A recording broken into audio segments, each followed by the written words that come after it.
Meesh. Welcome to Landscape Photography World. How are you going? I'm doing well. How are you? Happy to be here. Yeah, thank you for coming on the show. Definitely been a fan of your work for some time and really been interested to explore your journey into landscape photography. Why don't you start with telling people who you are and a little bit about what you do and why you do what you do? All right. My name is Meesh, aka Michelle Moree. I am a landscape photographer that is a full-time commercial photographer. I do majority of outdoor adventure lifestyle photography, and I've been doing that for the last 5 years now, full time. Wow. So what got you started? What's your earliest starting point in photography? I grew up in a household of creativity. My dad was a musician, my stepdad was a sculptor, my mom was an aerospace engineer. So it really Wow. fostered a creative background. I was also lucky enough to travel a lot and enjoy the outdoors as a kid. I lived in a windmill in France when I was like Cool. 8 years old. And I remember seeing old black and white photographs that my mom and stepdad had taken of me. And I'd always have this little point and shoot camera in my hand wherever I was. But funny enough, as I grew up and grew older, I definitely had that creative spark and I wanted to do something creative with my life. So I went to school for apparel design, textiles, and merchandising. I had a huge passion for the fashion industry, and I worked in fashion for 15 years, from buying to social media, creative, and store management. But that whole time, I wasn't really able to be as creative as I thought. I always thought it was going to be a little bit more of a creative career, and I got stuck in that corporate ladder and the corporate structure. Sure. And I felt like I was always missing something creative. I got obsessed with traveling around the US, going to Iceland, hiking and taking road trips on my days off and on my Mhm. vacations. So I started taking photos on my iPhone everywhere that I went and capturing these places that I would go to, because it was this little spark of creative side that I didn't really get to experience in the job that I was felt like I was depressed and I was down, and it was the thing that was bringing me joy, is being able to travel and capture the places that I went. And I became fascinated with kind of those otherworldly places that didn't look real, that kind of looked Yeah. like Mars. I love sci-fi. I'm a big sci-fi nerd, so going to places that kind of didn't really look real is what fueled me and what I enjoyed capturing. So as I started traveling and taking photos on my iPhone and posting them on Instagram, they started to gain a lot of traction. I was getting big features on Instagram. My family and my friends were like, "These photos you're taking on your iPhone are beautiful." So my mom actually bought me my first DSLR for my birthday. So I just took that, put it on manual mode, and started doing it all myself, watching tutorials and just Oh, taking that with me and learning all by myself on how to shoot photos. And then I started getting paid gigs. I slowly saved up and made enough money to quit my full-time job that I was just miserable at the time at, because mhm. I was being late to work and not showing up to work because I was traveling, and photography just took over my life, and that was what Wow. was fueling me. So I started a business with my boyfriend. We both quit our jobs and hit the road full time. We turned our Toyota 4Runner into a home, and we traveled for 2 years and just lived out of the 4Runner and started our business together, our photography business.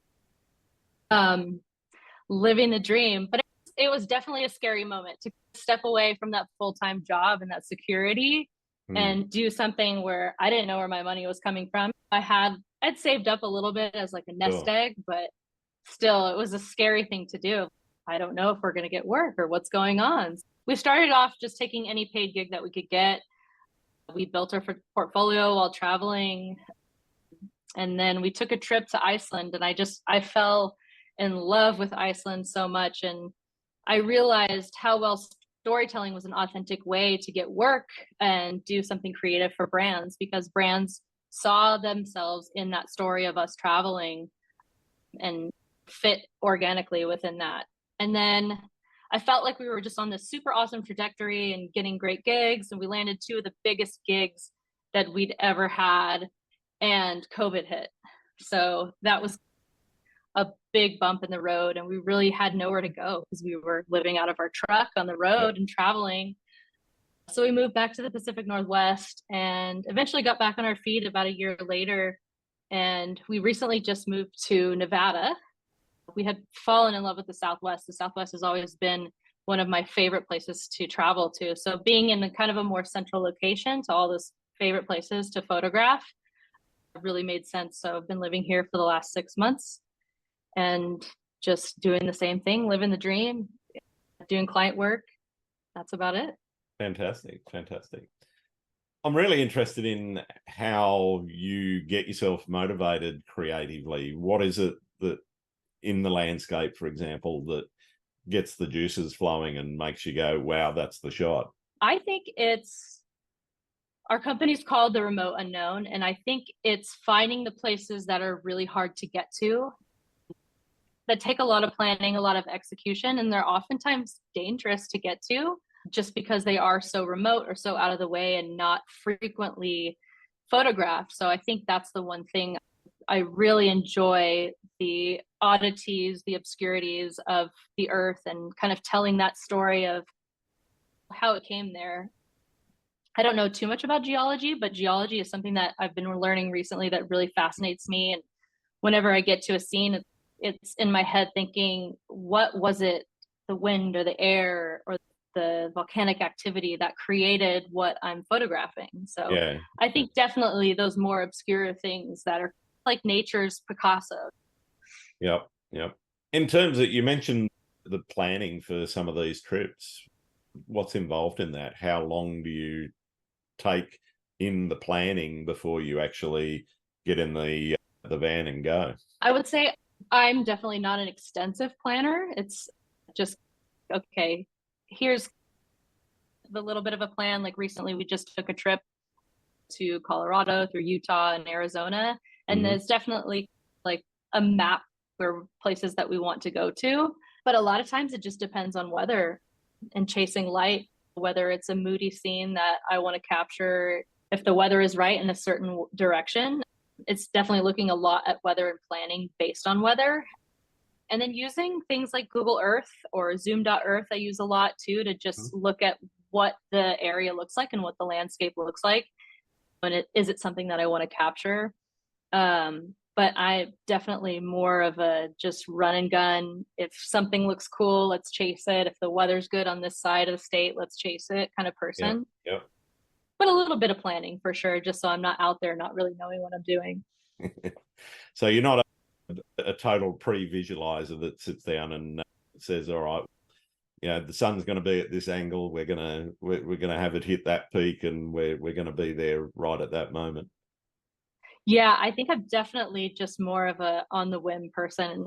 Yeah. If something looks good in the moment, that's when I'll capture it. I definitely like to go to a place and explore it and walk around and not just stand in one location. I'm always getting the small details or getting a bigger scene. So I think that I definitely like to wander around a lot. Yeah. Yeah.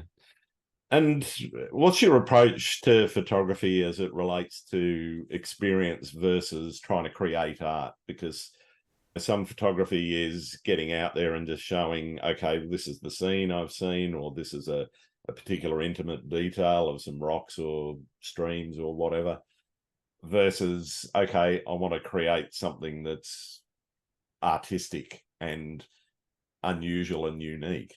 I think personally, both really great ways to portray a scene. I definitely think that I have a little bit of both. I'm not just artistic and I'm not just more lifestyle sense of it.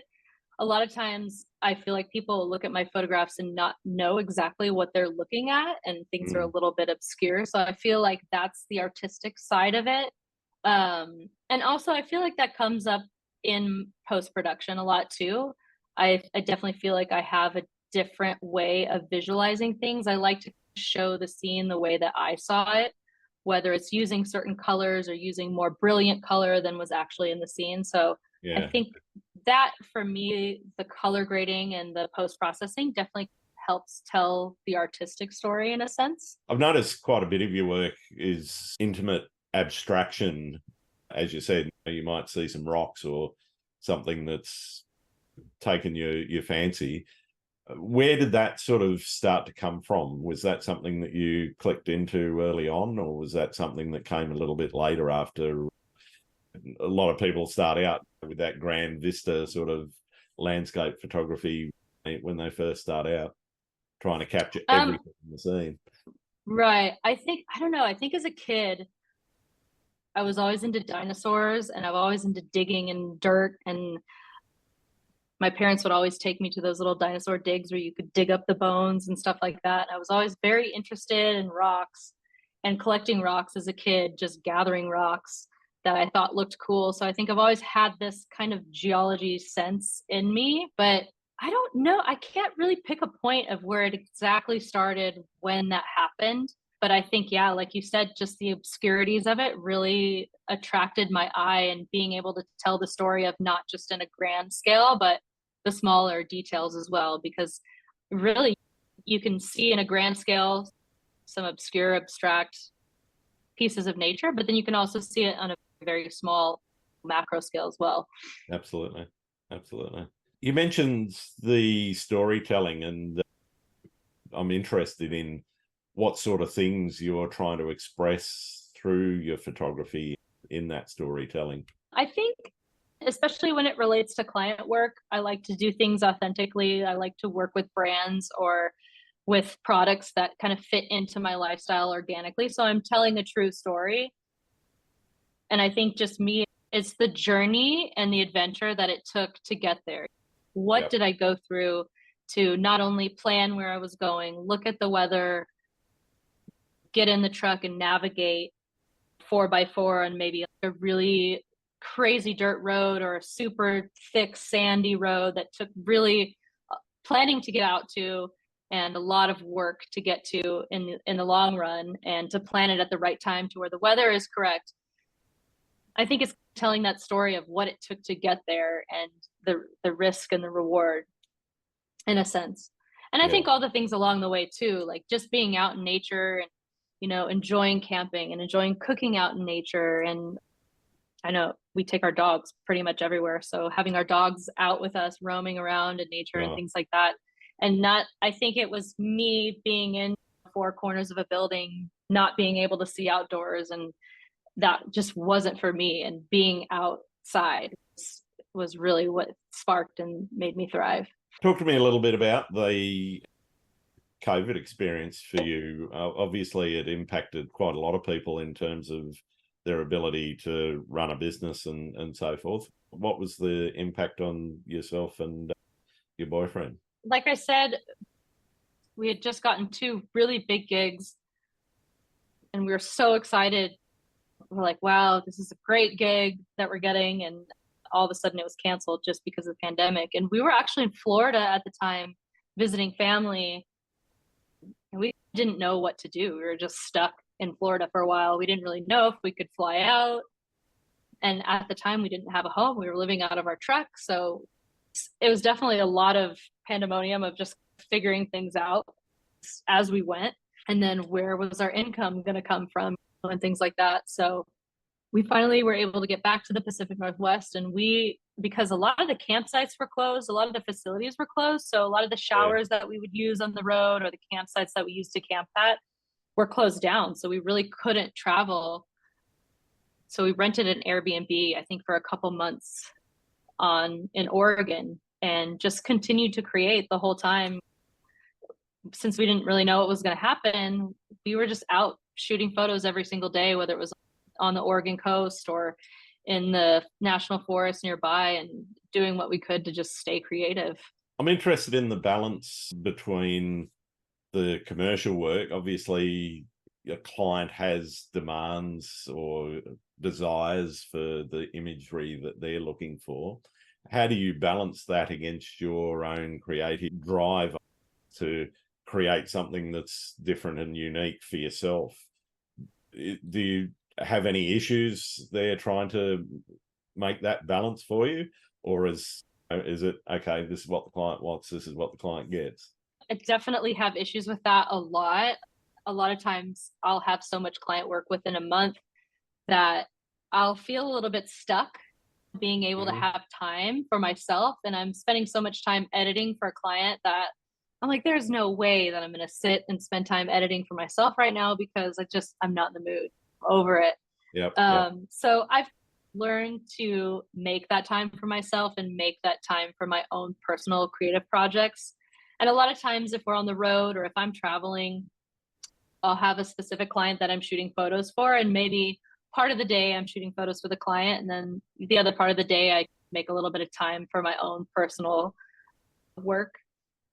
But I think it's really nice being able to do photography that, like I said, fits organically with my lifestyle because I'm yeah. out there in the places already that I enjoy. So it's like you said, giving the client what they want. And a lot of times it has to do with being in the outdoors and showing them just beautiful nature is really amazing. So Yeah, cool. What about the balance between your desire to capture something that's unique and amazing and the need to respect and minimize your impact on the natural environment? um yeah, definitely. That's a huge thing. I think that social media has impacted that a lot. Mhm. And I've definitely seen it even in the last 5 years, just from doing this for the last 5 years and seeing how a place can get disrespected and it can get overrun with people. So a lot of these smaller places and a lot of people don't necessarily understand, especially it's a whole other conversation with geotagging, but I think that a lot of people kind of get angry when you don't want to share a special place that you've been to and you've worked so hard to get to because they don't have the facilities or they don't have the infrastructure to accommodate large crowds visiting these certain places. So Yeah, I think some of these places do still need to be not necessarily hidden, but I think that's why I like to go to places that are a little bit harder to work for to get to, whether it's the hike or whether it's the drive or the navigation, yeah, because it really, you have to have a lot of skills to be able to get there and to be able to survive out there if something were to happen. And a lot of people don't understand that are maybe new into going into the outdoors. There's a national park that has the infrastructure to accommodate a lot of people and to accommodate the cleanup and things like that if something were to happen. And yeah. then there are these unique places that, for example, I just went to the Wave in Arizona, which is on a Mhm. permit system, which I think is great because that kind of keeps the environment in a pristine condition so that you're not having a lot of people there, but you're still controlling it enough so that people get to enjoy it. Yeah, sure, sure. What does success look like for you in your photography? I think success is just seeing my evolution as an artist and as a photographer throughout the years, and just getting better throughout the time of if my edits get better or I get quicker at doing edits or I get a bigger brand gig or I oftentimes look back at some of the things I was doing 2 or 3 years ago and just realizing how much I have grown and how my skill set has grown. I think it's just taking it day by day. And if I'm learning something new or pushing myself to a point where a lot of times I try to do things that scare me and try to do things that don't feel like I'm as good at so that I can evolve as a photographer and as a creative. Okay. Talk to me a little bit more about that. What sort of things are you talking about? I think just maybe photographing things that necessarily aren't landscape, for example, Yep. shooting models or shooting more lifestyle things or even shooting urban architecture or architecture in general, just things that are outside my comfort zone that I don't feel as comfortable with, Yeah, all right. or even shooting the Milky Way, like shooting night photography, I don't feel as comfortable with, for example. So just trying to dip my toes into different areas to be better rounded as a photographer, I think. Also, video is one of those things. I've been trying to learn video a little bit more and um, start to try and storytell with video and not just Mhm. photography. So I think just putting more things in my toolbox that I can use and grow as a creative. Making the decision to go full time and get out of the workaday routine that everyone or most people are used to. How difficult was that decision to make? You mentioned it was a little bit scary, obviously, taking that step. but what sort of led up to, what were you thinking leading up to that, making that decision? Oh my gosh, yeah, it was definitely scary. And I think it was my boyfriend as well telling me that you can do this. You have the skills. We can do this together. We'll take it day by day and we'll just make it happen. And it's something that I'd always wanted to do, but I never really had that person to push me off and say, you can do this. I think that definitely helped. And it was a time where I saved up some money, so I felt like I had a nest egg just in case something happened. Yep. So that definitely made me feel better as well. And I was starting to get a lot of paid gigs before that. So a lot of my days off or my weekends I would take to do photography gigs, and I was getting paid for those gigs on the side. So it became a point where I was like, okay, well, I'm getting enough clients and I'm getting enough work that I feel like I'm comfortable doing this. But it was definitely still scary. Yeah, yeah. One of the things that people struggle with is managing all of the various hats that you got to wear. You know, you've got to be your own marketing team, you've got to be your own branding team, you've got to do your own finance and all those sorts of things. How do you balance all of those elements, the admin behind the creative that goes into actually running it as a business?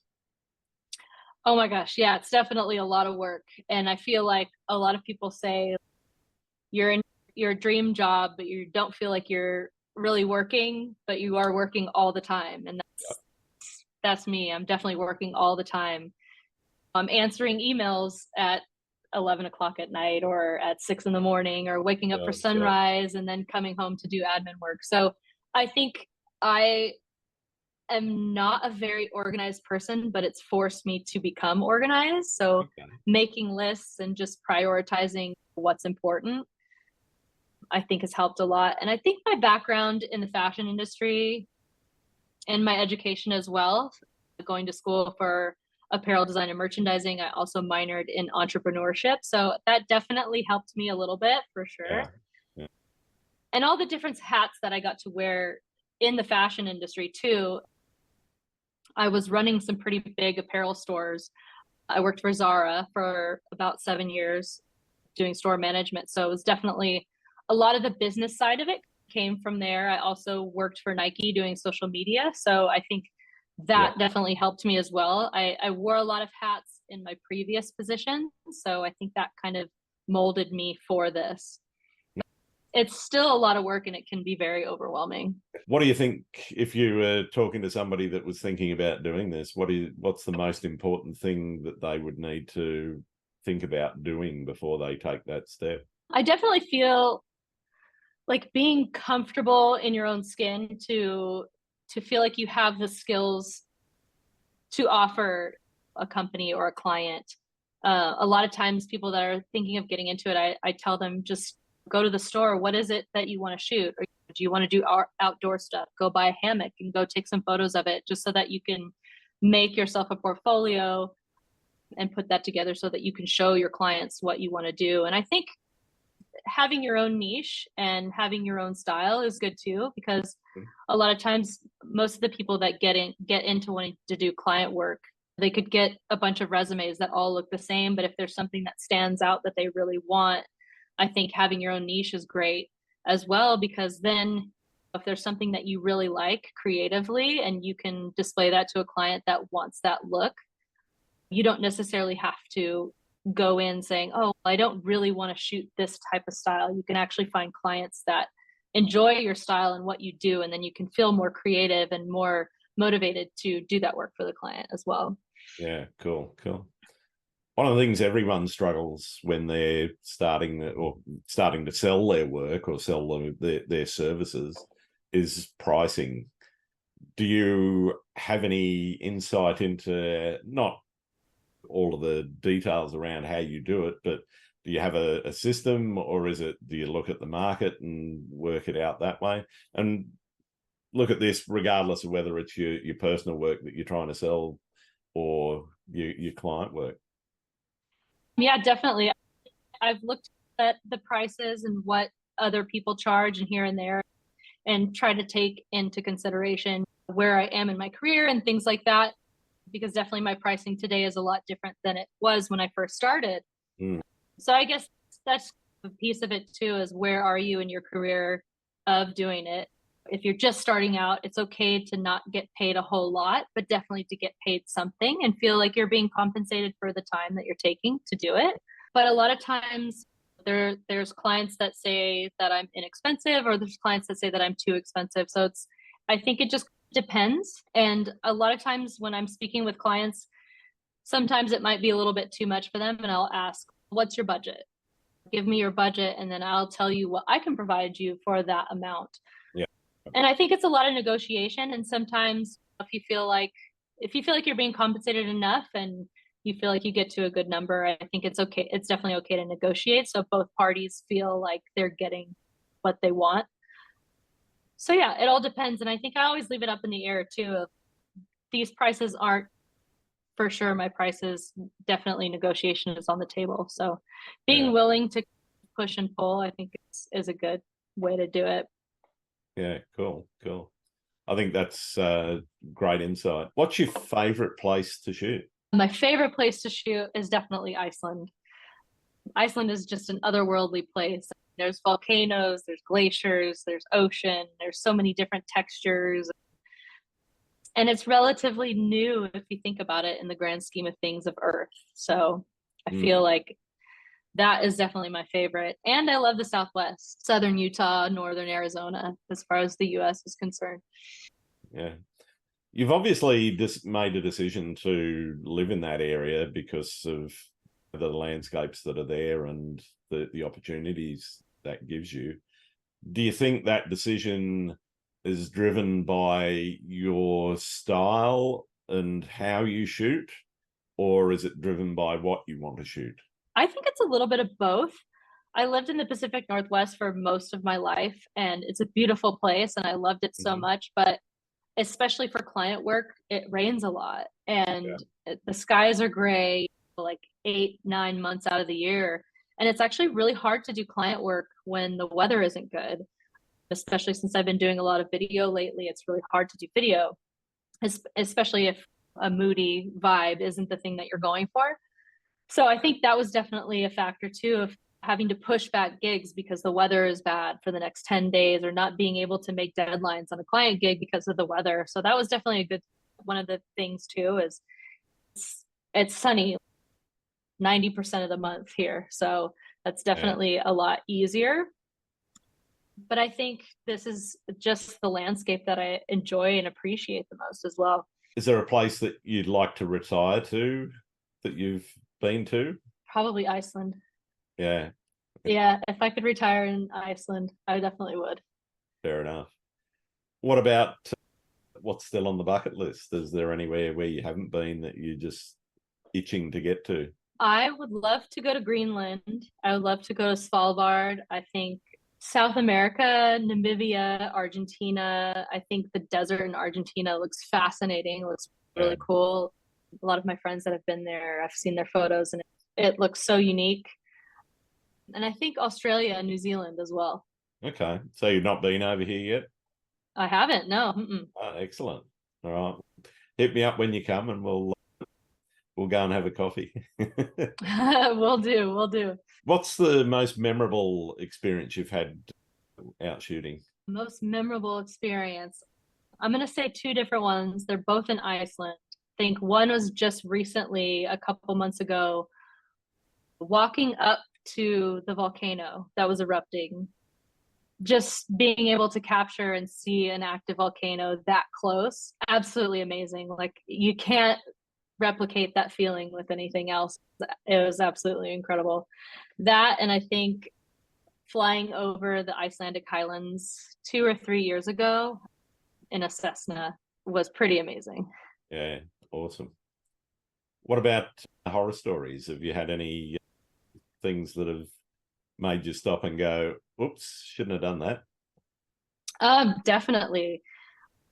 The biggest horror story that I've had is we were in the Badlands of Utah on a back road, really deep on a back road, and there were several river crossings. And we have a 4Runner that's lifted and able to go through a lot of pretty crazy terrain.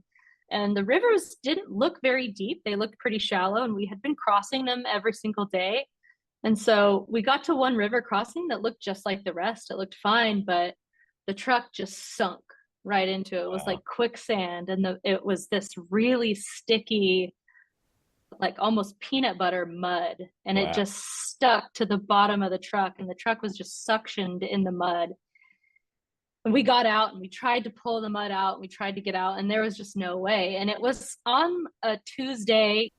This place is pretty popular on the weekends, but it was like a random Tuesday in the middle of the summer, and pretty hot, so nobody was out there. We were the only ones out there. So we tried to dig out. We couldn't get out, and there was water going up to the doors in the middle of the river because the truck was just sinking. At that point too, we didn't have service, so we couldn't call anyone. But luckily we had brought a tent with us and plenty of water and plenty of food. So we just put our backpacks on and started hiking to the town, which was about 12 miles away. Oh, gee.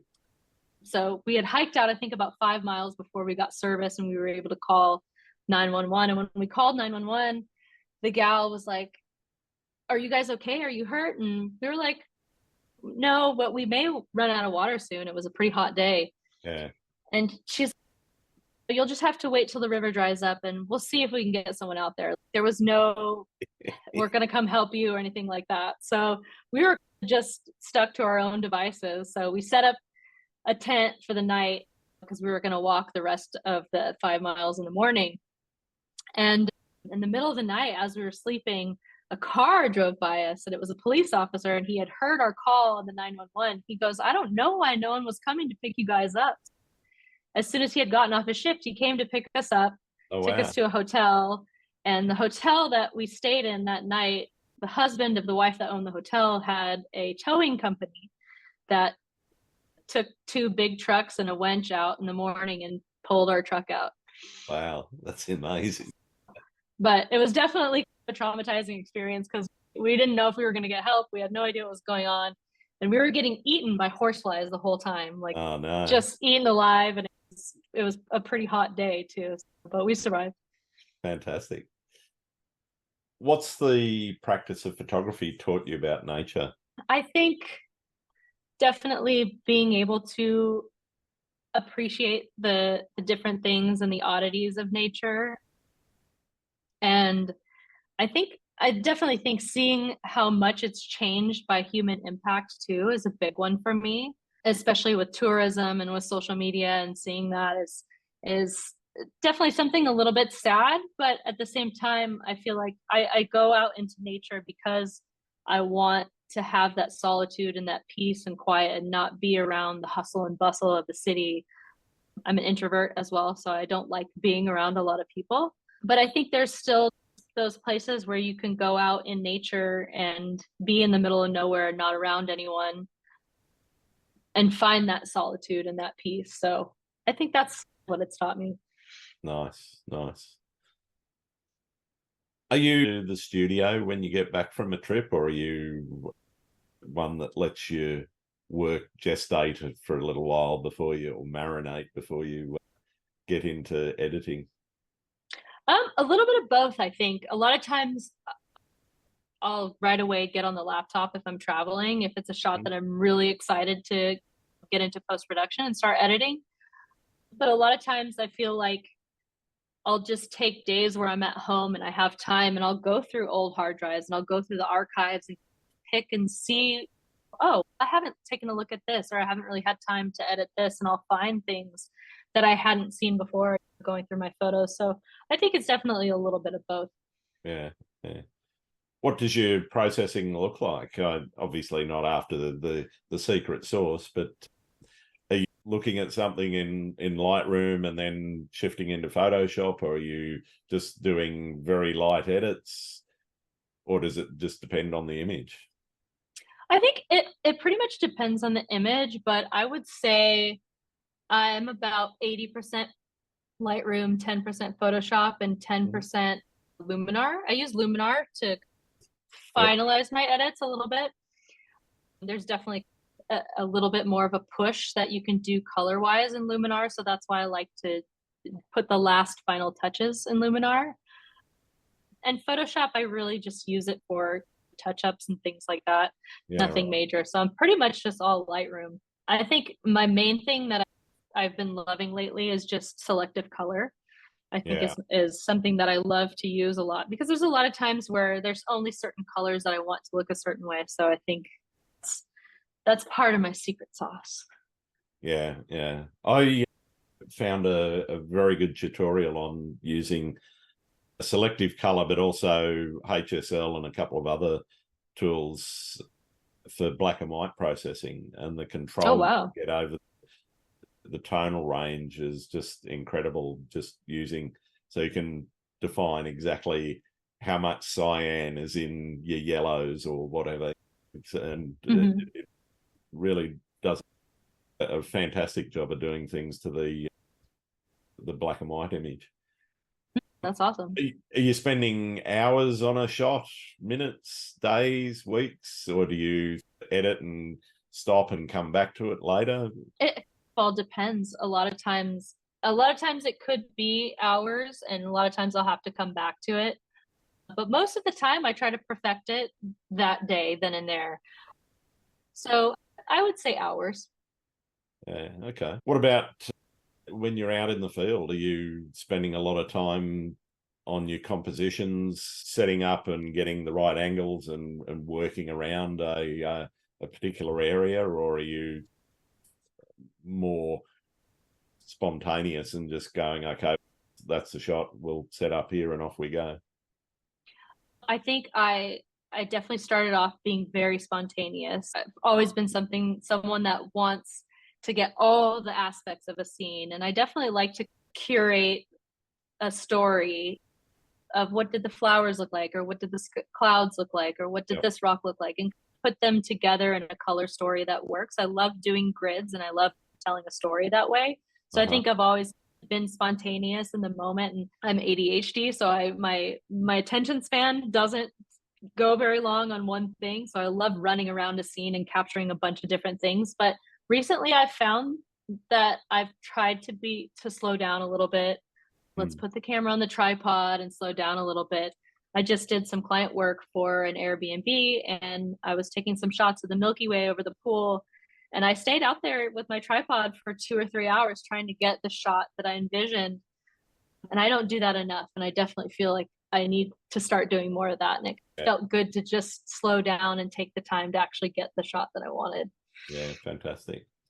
Do you print much of your work? Not enough, that's for sure. Have a couple big prints in the house, and a print store doesn't really do too much for me, but I definitely love seeing my work in print. I think it's Mm. really powerful, and it means a lot to see it in print. So I need to do more of it for sure. Yeah. What do you do if you hit a creative wall? And do you work through and just push through it, or do you set photography aside and go and do something different? I definitely feel like if I'm hitting that creative rut, a lot of times I'll sit and look at my archives and not find anything that I feel like I want to edit or anything that I like. I think Mm-hmm. for me to get out of that, I just have to go and shoot. I have to go out and shoot. And maybe going out and taking photos doesn't necessarily fix that in the moment, but it fixes it, I think, in the long run of just finding a new creative spark and something different, or being able to learn something different or see something different. And a lot of times, if I'm in that block, I'll just walk away from the computer and I'll come back to it, or I'll walk away from the scene that I'm shooting and come back to it. What do you see as the biggest challenge facing photographers right now? Gosh, I don't know. I think a lot of it is there's so many different brands, and there's so much gear, and there's so much evolution in the gear getting better and better. And I think Yep. there's so much focus on that that there's not enough focus on the actual skill and the actual being out in the field doing it. A lot of times people think that, oh, I have to have this camera to be good. And that's not necessarily the thing. Like, I started taking photos on my iPhone. So it's not necessarily about the gear that you have. It's about the experience, and it's about the story that you want to tell and your creative vision. You can do that with an iPhone or just with a kit lens. Yeah. So I think there's a lot of focus on gear having to have the best of the best, and that's not necessarily what you need to succeed as an artist. What do you see as the future of photography? I see a lot coming into terms with AI, and a lot of people saying, oh, AI is going to take my job or it's going to replace photography. And I don't think that's a thing at all. I don't think it's ever going to replace photography and being able to be out in the field and capture a scene that's actually happening in front of you.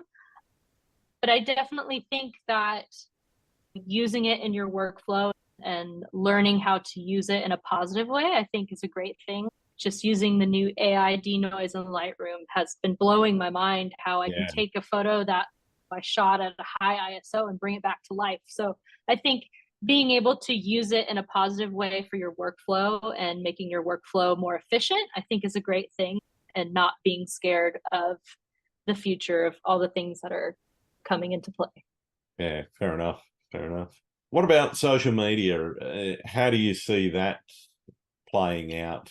The way that social media started with photography, the rise of Instagram and so forth. Now there's Vero, there's Threads, there's Blue Sky, there's multiple places, and even Twitter became very popular with photographers there for a while.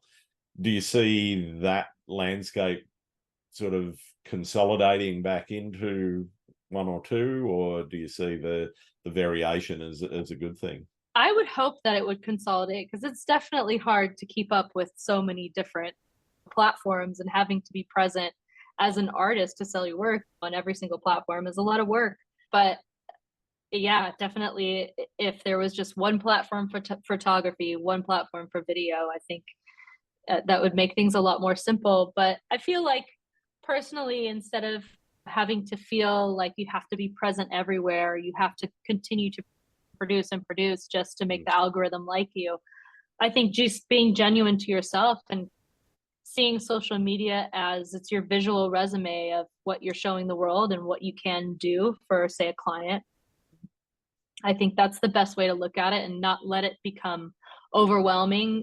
I've had a lot of friends that get discouraged when they're not getting the engagement that they used to, or a photo's not doing too well. And I think that it's hard not to pay attention to that, but I definitely feel like that's something that you shouldn't pay attention to, and you should really focus more on yourself and your creative vision and your career versus what an algorithm thinks of your work.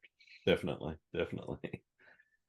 What about collaboration and community building? Has that been a big thing for you? I know that you've been quite active, particularly in Twitter in the NFT space and a few other places. Is that something that's been important to you in your work? It has been here and there. Like I said, I've definitely have never sold my work to and made that much money off of selling prints. So it's definitely, selling a digital asset was a different way for me to make an income and actually be able to balance the client work and not have to do as much client work, and have a little bit more time for my personal projects and my own creativity, which is great. It's definitely something that I've done a little bit less of, because I've jumped back into client work a lot, and I've been really full force in building my career that way. But I definitely think supplementary, it's a good thing to have. And I've met a lot of people, like versus Facebook or Instagram or any of the other apps, on Twitter, that I had no idea existed. And I think it helped me dive into art in general a little bit more. Like, I went to NFT NYC and I went to Art Basel in Miami, and just going and socializing around a bunch of other different artists that share the same passions and share the same things artistically, I think was really cool. And it was cool to see. And just going to art galleries in Miami and seeing photography printed very big was inspiring to me as well. Nice, nice. What's your favorite thing about being a photographer? My favorite thing about being a photographer, I think two different things: being able to capture moments in my own life and look back on them, whether it's where I traveled to, or a moment that happened where the lighting was perfect, or it was a beautiful storm, or where the landscape looked just so unique that I wasn't a place that I would never be able to visit again or something like that. So being able to capture those moments and have them in an archive, and then being able to make a career out of it. I'm definitely thankful to do something that's a lot of hard work and a lot of dedication, but it definitely feels good to not be in a place where I'm depressed and don't feel like I fit in. Photography has helped me feel like this is my purpose in life. Fantastic. What's the least favorite thing about photography? I would definitely say all the admin work and the behind the scenes. It's definitely a lot of work, pitching to clients and making sure that everything's organized in a timely manner and things like that is it's a lot. The ultimate goal would just to be go out and create and not have to worry about all that, but absolutely, maybe one day. Yeah, everyone's picture of being a landscape photographer, where you just go out, you take photos, you come home, and that's it. Nothing else needs to happen, you know? And you sell lots of them and you make loads of money. Yeah, I wish. Yeah, maybe one day. What do you like to do when you're not out shooting? Gosh, I love being out in nature. I love hiking, snowboarding, being out in the lake, paddleboarding, and spending as much time with my dogs as I can, just outdoors. Nice. And definitely a little bit of fashion too. Okay. I'm not really in the fashion industry anymore, but just paying attention to trends and using my creativity and that side of the world here and there, I think is something that I love to do still. Are there any photographers that you think I should be talking to on the podcast? I would say Zach Henderson. Okay. Is an amazing photographer. He's got some really unique color. His landscapes are amazing, very otherworldly. Melissa Finley as well. She's a great storyteller. I love her color grading. She's a fantastic human as well. And I would say one of my good friends in Iceland, Kevin Pages. Okay. His Iceland work is absolutely incredible. And he definitely has a very moody, dark style, but he does it really well. Fantastic. Thank you very much for that. I've got one more question for you before we wrap up. And for most of my listeners, it's the most important question that I can ask. Do you like pineapple on pizza? Oh, yes, definitely. Excellent. Definitely. Can be a very divisive issue in the photography community. I know that. That's hilarious. Yes, I've always loved pineapple on pizza. That's great. All right. Well, thank you very much for taking the time to talk to me today. It's been great getting to know you a little bit more. Where can people find your work? I believe it's biosite.meeshuno, or you can find me at Meeshuno on Instagram, Meeshuno on Twitter. And my website is theremote.unknown.com. Fantastic. Thanks very much. Yes, thank you so much for having me. Thanks again for listening to Landscape Photography World. I hope you enjoyed the show, and keep listening because I'll be joined by some great guests in upcoming episodes. You can find my work in this podcast at grantswinburnphotography.com. I'm also on Vero, Twitter, YouTube, Instagram, and Facebook. I'm Grant Swinburne and hope to see you out shooting soon.